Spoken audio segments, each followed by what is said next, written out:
বন্ধু-বান্ধৱীসকল, আপোনালোক সকলোকে মোৰ ইউটিউব চেনেলটোলৈ স্বাগতম জনাইছোঁ। যদি আপুনি মোৰ চেনেলটোত নতুন হয়, তেন্তে প্লিজ চেনেলটো ছাবস্ক্ৰাইব কৰি দিব আৰু লাইক, কমেণ্ট আৰু শ্বেয়াৰ কৰিবলৈ নাপাহৰিব।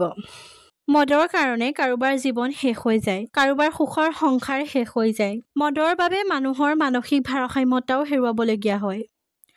মদৰ বাবে মানুহ আৰ্থিক সংকটত পৰাও দেখা যায়। আজিকালি নৱপ্ৰজন্মও নিচাৰ কবলত পৰি নিজৰ ভৱিষ্যত ধ্বংস কৰা দেখা যায়। এটা সৰু প্ৰয়াস, মদক আপোনাৰ জীৱনৰ পৰা দূৰ কৰাৰ। তেতিয়াহ'লে বন্ধুসকল, ভিডিঅ'টো শেষলৈকে চাব আৰু আপোনাৰ নিজৰ লগতে আত্মীয়জনক মদৰ কবলৰ পৰা ৰক্ষা কৰিব। দুখিলা তুলসীৰ পাতে আপোনাক মদ ত্যাগ কৰাত সহায় কৰিব। অকল মদেই নহয়, যিকোনো নিচাজাতীয় দ্ৰব্য এৰুৱাত সহায় কৰিব। যদি আপোনাৰ ঘৰৰ কোনো ব্যক্তি নিচাৰ কবলত পৰিছে, তেতিয়াহ'লে 11 দিন এই কাম কৰক। চাব, ফল হাতে হাতে পাব। এই কামটো অকল নিচা সেৱন কৰা ব্যক্তিজনেই নহয়, তেওঁৰ পৰিয়ালৰ যিকোনো সদস্য বা তেওঁৰ ভাল কামনা কৰা যিকোনো ব্যক্তিয়ে এই কামটো কৰিব পাৰিব।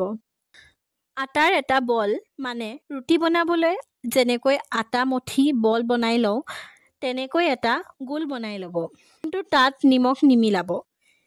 এই গোলটোৰ লগত কেইটামান ক'লা তিল মিহলি কৰি ল'ব।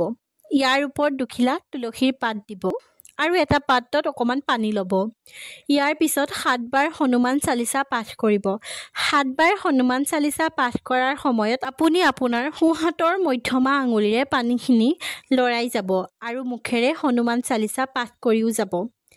এতিয়া আপুনি যি দুখিলা তুলসীৰ পাত লৈছিল, তাৰে এখিলা তুলসীৰ পাত সেই পানীখিনিত দি দিব আৰু এটা বটল ল'ব।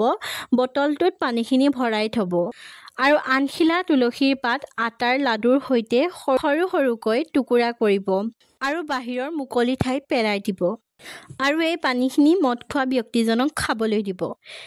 একাদশীৰ পৰা আৰম্ভ কৰি একেৰাহে 11 দিন এই কাৰ্য কৰিব। এনেদৰে কৰিলে সেই 11 দিন যে কাৰ্যটো কৰি থাকিব, তাৰ 5 দিনৰ দিনাখনৰ পৰাই প্ৰমাণ পাব। বন্ধুসকল, ভিডিঅ'টো আপোনাৰ আপোন লোকসকললৈ শ্বেয়াৰ কৰি দিব আৰু চেনেলটো ছাবস্ক্ৰাইব কৰি দিব। Thank U.